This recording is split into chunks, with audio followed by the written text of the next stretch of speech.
नमस्कार प्यारे दोस्तों। एक बार फिर से आप सभी प्यारे दोस्तों का स्वागत है आपके अपने परिवार अभ्युदय क्लासेस पर। मैं आप लोगों के लिए लेकर आया हूँ आज फिर से हिंदी का प्रैक्टिस सेट। आपकी जो ये क्लास ये प्रैक्टिस सेट की क्लास चल रही है, ये मेनली यूपीपी और एसएससी जीडी को टारगेट करके बनाई गई है।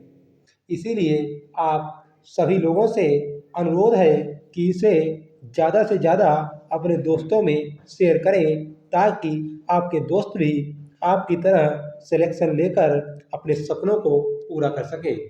आपका ज़्यादा समय ना लेते हुए स्टार्ट करते हैं आज की ये क्लास और देखते हैं पहला प्रश्न। इसमें जो निर्देश दिया गया है, दिए गए शब्दों के पर्यायवाची शब्द चुने। जो शब्द नीचे दिया गया है, हमें इनके पर्यायवाची शब्द बताने हैं। बात आई है पर्यायवाची की, तो पर्याय का अर्थ होता है उसी की तरह कोई दूसरा शब्द। क्वेश्चन नंबर 1, आपको अम्ल का पर्यायवाची बताना है। तो अम्ल का जो पर्यायवाची होगा, इमली, अंगूर, अमरूद या पपीता। तो इसमें अम्ल का जो पर्यायवाची हो जाएगा वह इस क्वेश्चन के अकॉर्डिंग इमली हो जाएगा। आपका जो आंसर है, आंसर ए करेक्ट आंसर है। देखते हैं अगला प्रश्न। आप लोगों का जो अगला प्रश्न है वह है विराट। विराट का जो पर्यायवाची शब्द हो जाएगा वह विशाल या लाभ या आश्रित या भविष्यकाल। विराट, विराट का मतलब होता है बड़ा और विशाल का मतलब भी होता है बड़ा। इसलिए इस क्वेश्चन का जो सही आंसर हो जाएगा option A Vishal. Next question है आप लोगों का, आया का पर्यायवाची आप लोगों से पूछा गया है। आया उस स्त्री या उस महिला को कहा जाता है जो माँ के अतिरिक्त बच्चों की देखभाल करती है। उसे हम आया के नाम से जानते हैं और आया का जो पर्यायवाची होता है वह होता है धानी। तो क्वेश्चन नंबर 3 का जो सही आंसर हो जाएगा option A. Option A will be the right answer. बात करें अगर हम अगले प्रश्न की, तो अगला प्रश्न जो आप लोगों का दिया गया है वह है कि निम्नलिखित में से स्पर्श व्यंजन कौन सा है। तो इनमें जो स्पर्श व्यंजन आपका हो जाएगा वह अच्छा हो जाएगा। बात आई है स्पर्श व्यंजन की, तो आपको साथ ही साथ बताते चलें कि हिंदी में स्पर्श व्यंजनों की जो संख्या है वह 25 है।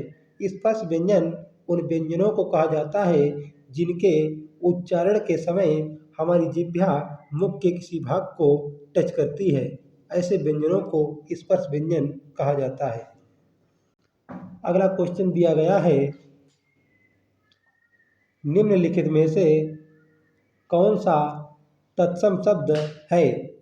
तो आप लोगों को इसमें तत्सम बताना है। बात आई है तत्सम शब्द की। तत्सम का अर्थ होता है उसके समान। तत्सम शब्द उन शब्दों को कहा जाता है जो संस्कृत भाषा से हिंदी में आए हैं और उनका जैसा स्वरूप संस्कृत में था वैसे स्वरूप में ही वो हिंदी में प्रयुक्त हो रहे हैं। तो ऐसे शब्दों को तत्सम शब्द कहा जाता है। ऑप्शन ए आप लोगों का है आम्र, ऑप्शन बी है आँख, ऑप्शन सी आंसू या ऑप्शन डी ईंट। आई होप आप लोग समझ गए होंगे कि इसका जो सही आंसर होगा वह होगा आम्र। बात कर लेते हैं अगले प्रश्न की। आप लोगों का जो अगला प्रश्न है वह है कि निम्नलिखित में से शुद्ध वर्तनी किस शब्द की है।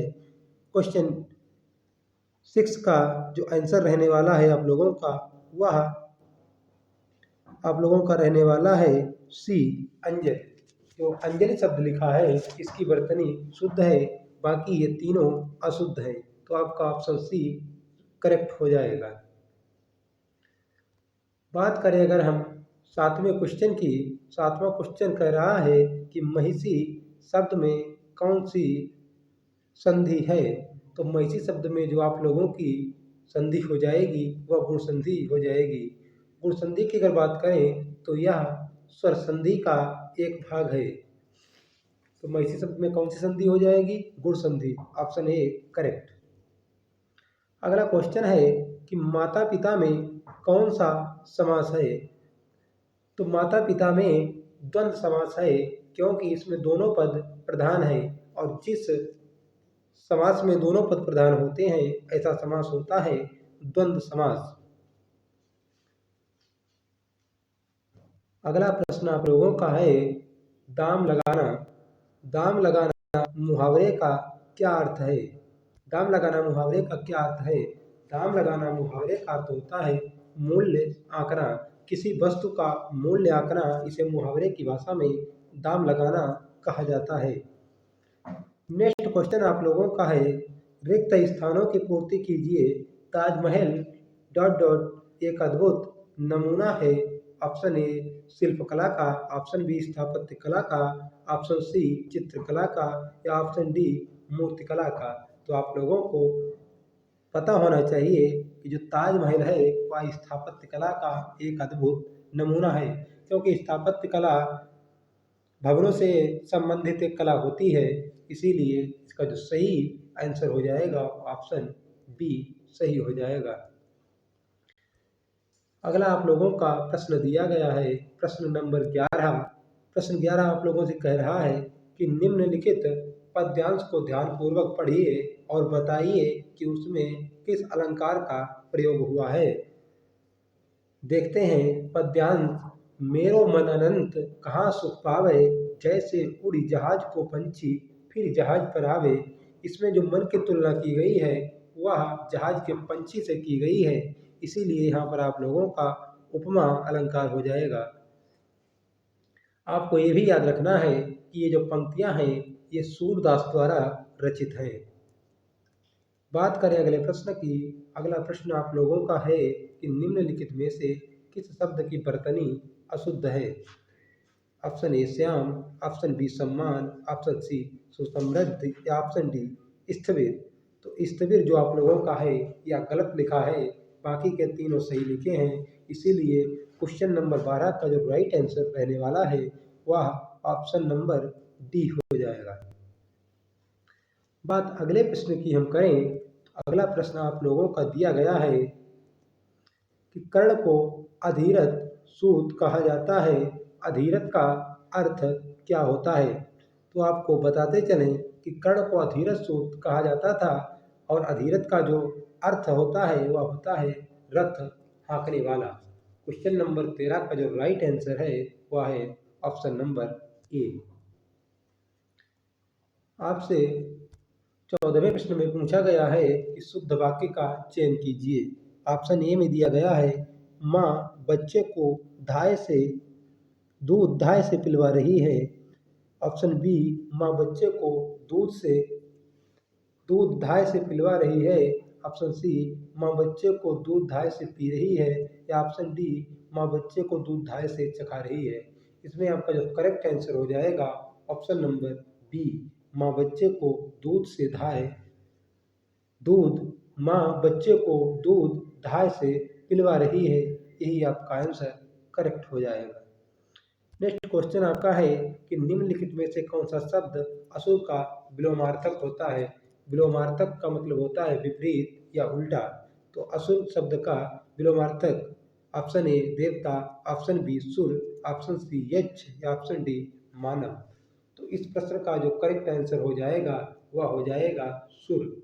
अशुभ शब्द का जो विलोमार्थक शब्द होगा वह होगा सुर। बात हम अगर करें क्वेश्चन नंबर 16 की, तो निम्नलिखित में से कौन सा शब्द भेद शब्द का अनेकार्थक नहीं है।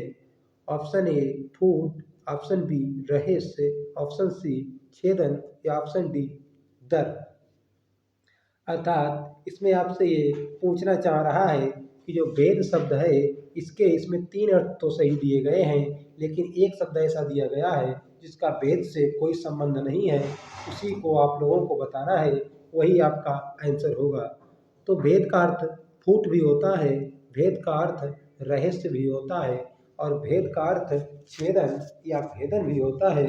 लेकिन जो दर शब्द ऑप्शन नंबर डी में दिया गया है इसका भेद से कोई भी संबंध नहीं होता। इसीलिए इस प्रश्न का option number D correct answer हो जाएगा। अगला क्वेश्चन आप लोगों का है, वर्ण ना, मा तथा ड़ा का उच्चारण स्थान क्या है। आपसे पूछा गया है वर्ण ना, मा तथा ड़ा का उच्चारण स्थान क्या है। तो आप लोगों को पता होगा कि इन वर्णों का जो उच्चारण स्थान है वह नासिका है। इन्हें हम नासिका की सहायता से बोलते हैं। अगला प्रश्न आप लोगों का दिया गया है,